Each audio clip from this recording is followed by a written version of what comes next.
Welcome back, Brett Okamoto, to Max on MMA. Brett, okay, a couple of developments since we last talked. Well, many since we last talked, but a couple since Monday. First off, as I always say, if you can talk about Conor McGregor, you do it.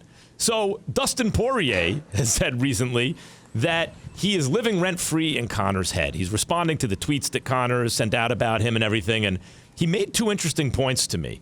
One was it's really the same point. Conor hurt his leg, and he can't train. And so Dustin points out, like, he must be losing his mind, right? And so his brain's going everywhere. It's wandering and going, of course, to Poirier, who just beat him. Is Poirier living rent-free in McGregor's head right now, Brett? Oh, absolutely, 1,000%. I don't know how you could argue otherwise. And you know, in the past, that's actually been kind of a good thing with Conor. You know, earlier in his career when he would like take the Nate Diaz fight, right? I mean, that was a famous moment in his career in which he lost. He was really supposed to fight for the lightweight championship, but the champion got hurt, so he fought Nate Diaz. He thought it was going to be an easy fight. He was talking about, you know, he could eat anything that he wanted. He didn't have to cut any weight, and then he loses to Nate Diaz, right? And instead of going on and then moving on to a championship fight, he said, no, I am obsessed. I have to beat Nate Diaz. And that really brought out a very, very good version of Conor McGregor. But since then, you know, this is a different scenario. I think him being obsessed with Dustin Poirier, especially at a moment, and Dustin points this out, where he can't really train, he can't do anything about it. He's already lost to the guy twice this year. In the first 6 months of this year, first 7 months of this year, he lost to Dustin Poirier. I don't know how healthy this is for him, Max. And when, you know, you and I, when we watched him lose to Dustin Poirier, I said, look, you know, there were people saying he's done. I don't know if he's completely done or not, but I will say that I think him sitting around and stewing over this when he can't train, he can't get better, I don't know if it's a good thing. In fact, I am tending to lean towards it's a negative thing for him, at least right now. And then, of course, we'll have this conversation again when he comes back. Conor's one of the great self-promoters of my lifetime. And I'm old enough to have lived through a little bit of Muhammad Ali, like Madonna, you know, like obviously recently Floyd Mayweather. There's been some great self-promoters in entertainment and in sports. Conor's one of the best. Keeps everyone talking about him, even when it's someone else talking about Conor. Alex Oliveira is going to fight Niko Price because Jake Matthews couldn't get out of Australia, apparently, because there aren't a lot of flights out of Australia. And when you looked, apparently it's like everything's booked. So how do you get him here? And Niko Price is a dude who, like, you know, he'll take any fight. He'll fight anyone. He'll always make a good fight. I don't know what this fight means, Brett, but I know I'm looking forward to it. I expect to be entertained. I didn't even remember off the top of my head. Wait, did Niko just win or lose? I remember it was a great, entertaining fight, and he's one of those guys where it doesn't matter. And Oliveira needs to get some wins in here somewhere. What does this fight mean to you in terms of the future of the division? Max, I'll tell you right now, in the UFC welterweight division, there's a race for, you know, Usman, and there's a race for, you know, top 10 ranking, top 5 ranking, you know, trying to situate yourself for a championship. And then there's also just a fun welterweight division. I mean, it's just a division within the division. There are so many guys at welterweight right now. Sometimes you just see that in these different weight classes. You know, you've seen it in boxing, you've seen it now in the UFC, you see it in these different combat sports where it just, the timing is right, and there are certain guys where you just throw them in together and you just know you're going to have a fun fight. These two apply. You know, you got Daniel Rodriguez, who is actually fighting this weekend. You got Michelle Pajeda. You got Chaos Williams. You got all these guys at the welterweight division where you could just make a round robin with them all, and it'd be a great fight. So what does it mean for the future of the division? Max, honestly, not much. But like you said, it doesn't matter because you can't remember if these guys won or lost the last fights. You just remember that it was a good fight, it was entertaining, and you see those names and you want to watch them again. That's what this fight is about. No doubt. It's always like, what are the characters? Are you invested in them? What are the obstacles? How great are, like, what? And it doesn't always have to be about this guy's going to be the next champ.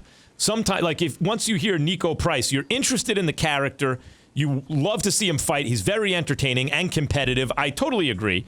But there are some welterweight fights that look like they can be made coming up that could lead to a title shot and could have an impact on the division. You know, there was some speculation. Vicente, Luque, you and I discussed what about Leon Edwards. And it looks more like Leon Edwards gets Masvidal, right? And I guess he'll be favored there, but that's a fun, entertaining fight. That leaves Luque, the most available guy you would think would be Gilbert Burns. Boy, I'll tell you what, if Luque winds up fighting Usman, if Usman is indeed still the champ by then, he will have earned it if he has to get through Burns after what he just did. Your thoughts on those two fights? Well, I've wanted to see Masvidal versus Edwards for a while. You know, Masvidal, he earned his title shot. He really did. I mean, the fact that when he went and knocked out Ben Askren with the knee, he knocked out Darren Till. He caught lightning in a bottle, and that's part of getting a title shot in this sport. You know, it shouldn't be the end all be all. You should have to earn it in the octagon. But when you do that in two fights, Masvidal earned it. But he did kind of jump Leon Edwards in line. And then he also did Leon Edwards a little dirty because he hit him backstage after knocking out Darren Till in London. I was actually back there when it happened. You know, he threw some punches backstage, and then Leon didn't really get a chance to throw back, and I know that's always irked him. So that has been a fight that kind of Leon, you always kind of wanted to see Leon get that opportunity to say, hey, this guy sort of punked you backstage, and now you get a chance to fight him in the octagon. So if that fight happens, I think it's a great fight. Masvidal has come out and said, he's made it very clear. You know, I think he's one of those guys, he reminds me a little bit of Dustin Poirier in the sense of like, hey, I've done it all except win a championship. I haven't held that undisputed gold belt around my shoulder. That's what I want to do. So give me whatever fight that's going to get me there. That fight right now is Leon Edwards. So that fight should happen, and I hope it happens. Luque versus Burns, that'd be a heck of a fight, Max. It's never going to happen. Those two are brothers. They're friends. You know, sometimes we're able to sort of navigate these situations in combat sports and say, hey, but you know what? If you want to win a title, you got to fight your friend. You got to fight your brother. But sometimes it's a deal breaker, and they're not going to do it. You know, they spend holidays together. Their families are close. So you're not going to see that fight. I'll bring it up again. I think I brought it up with you in the past. Luque versus Nate Diaz, it could be a real thing. You know, I think that Dustin Poirier sort of holds the cards there. If he wants to fight Nate Diaz is there for that fight. That's a fight that he wants. But if he can't have that fight, he's already said he wants to fight before the end of the year. Let's do Vicente Luque versus Nate Diaz. And Vicente Luque will try to do what Leon Edwards tried to do, but kind of came up short in, and that's put Nate Diaz away, and then he'll get a whole lot of love and admiration and possibly a title shot because his name will just be that much bigger after knocking out Nate. I hear you. I mean, Gilbert Burns with a big win over Wonder Boy. I'm just saying a little birdie, I've heard it around, has told me that maybe, in fact, the friends will fight. But, you know, maybe not. Maybe not. There have been examples in combat sports history where guys are just too close, they don't want to fight. But sometimes, at least in boxing, those turn out to be the best fights. Like, you know, they're like, because underneath you almost have a sibling rivalry. And money can change their minds, right?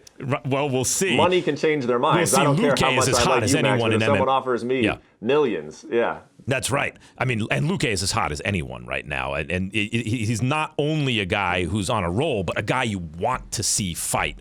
It would be interesting if it happened. Brett, always enjoy when you jump on with me. I appreciate it, brother. Of course, man. Anytime. Thanks for watching ESPN on YouTube. For live streaming sports and premium content, subscribe to ESPN+.